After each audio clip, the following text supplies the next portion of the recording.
मैंने अभी देखा कि एक लड़की के ऊपर गाली देने के लिए केस किया गया है।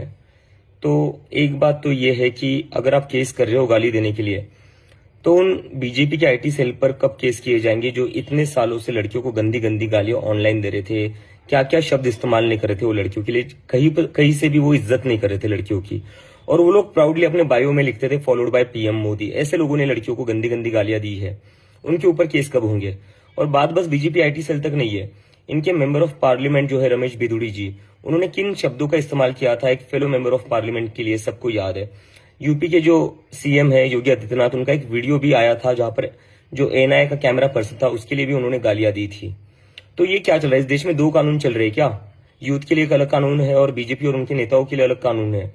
और गाली देना कोई अपराध नहीं है, गाली देना इज नॉट अ क्राइम। अगर कोई गाली देता है वो बुरा हो सकता है, वो बुरी बात हो सकती है, तो उसको आप समझाइए, उसको आप कहिए कि गाली मत दो। लेकिन केस किस बात पर किया जा रहा है?